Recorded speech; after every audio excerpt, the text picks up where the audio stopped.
Acentos. Acentos. Acentos. Acentos. Acentos, un podcast de BBVA.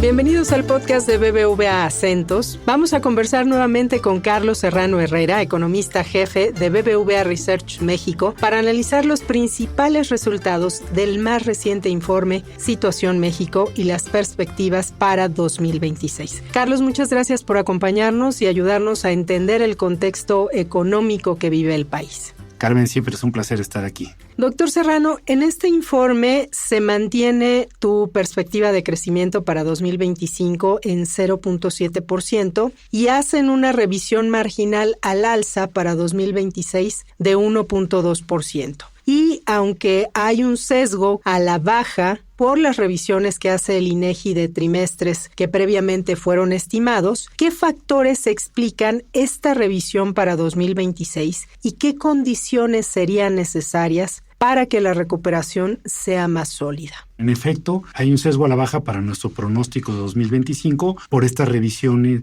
que ha hecho el INEGI, revisiones a datos que ya había anunciado previamente. Para el 2026 estamos haciendo una ligera revisión al alza de 1% a 1.2%. Creemos que esta revisión obedece al hecho de que pensamos que el comportamiento de las exportaciones seguirá siendo bueno y que además veremos cierto repunte en la inversión. A tu pregunta, ¿qué se requiere para tener una recuperación más potente? Yo diría que dos cosas fundamentales. La primera, una revisión exitosa del Tratado de Libre Comercio entre México, Estados Unidos y Canadá. Creo que eso va a ser el acontecimiento más importante del año que viene, y si se logra una revisión en la que México siga teniendo acceso al mercado de Estados Unidos sin aranceles, creo que eso puede resultar en una recuperación más potente. Y la segunda, me parece que se den señales desde el gobierno de un compromiso mayor con el Estado de Derecho, que podamos tener una implementación de la reforma judicial a nivel estatal que sea mejor que la federal, en la que se privilegie la experiencia y la capacidad de los jueces a nivel estatal. Eso creo que también reduciría la incertidumbre para la inversión y podría resultar en una recuperación más potente. Aquí permíteme enlazar justamente en este análisis que haces de estos factores que afectan. Uno de los que más haces análisis en este estudio es sobre la inversión. ¿Qué nos puedes hablar sobre los riesgos o las oportunidades que se pueden canalizar para que la inversión, tanto privada como la pública, pues se puedan incentivar e ir creciendo? Pues en efecto, creo que quizá el dato más preocupante de este 2025 que termina es la caída en la inversión. La inversión, tenemos datos entre enero y septiembre, muestra una caída de 7.3% en su comparativo anual, lo cual es muy preocupante porque la menor inversión no solamente resulta en menor crecimiento actual, sino que también compromete el crecimiento futuro. Me parece que entre las oportunidades estaría justamente una revisión del tratado que confirme lo que estamos viendo hasta ahora, que México va a ser uno de los países del mundo que tendrá menor proteccionismo para exportar a Estados Unidos. Si esto ocurre, creo que México puede empezar a captar más inversión porque se va a percibir que México es un destino atractivo para producir y exportar al mercado de Estados Unidos. Otro de los mensajes centrales de este informe es la debilidad que ustedes ven de la demanda interna durante este 2025 y en particular del consumo privado. Entonces, desde tu perspectiva, ¿cuáles son las principales razones detrás de la pérdida que tiene este impulso del consumo y cómo impacta esto en la actividad económica hacia el cierre de año y cómo iniciamos 2026? Con los datos que tenemos de los 3 primeros trimestres del año, pues vemos que el consumo está estancado, prácticamente no crece, y creo que la razón fundamental es que el ritmo de creación de empleo se desaceleró fuertemente. Y la razón por la que se desaceleró el ritmo de creación de empleo es justamente la menor inversión. La mejor forma de crear empleos bien remunerados es teniendo inversión fuerte. Entonces me parece que el consumo podría reactivarse en la medida en que se reactive la creación de empleo, pero para ello nuevamente necesitamos de más inversión. Y justamente ahorita que mencionas lo del empleo, ustedes están observando una baja en la tasa de desempleo, pero que va acompañada de dos factores que también has remarcado en tus análisis. Uno, mayor informalidad, y la otra, la debilidad en la creación del empleo formal. ¿Cómo interpretas esta aparente estabilidad del mercado laboral y qué riesgos implica el aumento de la informalidad y para el ingreso de los hogares y el crecimiento económico? Exactamente, lo has explicado muy bien, Carmen. la tasa de desempleo parece relativamente estable, pero la razón es que hay menos empleo formal y más empleo informal, de tal manera que el sector informal es una suerte de válvula de escape que hace que la tasa de desempleo no aumente mucho en nuestro país, pero al final hay que decirlo claramente, que los empleos informales son empleos de menor calidad porque no tienen acceso a la seguridad social, porque suelen tener mucho mayor volatilidad y además porque suelen ser menor remunerados. Entonces, los riesgos de esta mayor informalidad me parece que es un menor consumo en la economía porque las personas que tienen un empleo informal, primero no tienen acceso a la seguridad social, están más expuestos a problemas como una enfermedad, segundo, no ahorran para su retiro, tercero, tienen menor remuneración.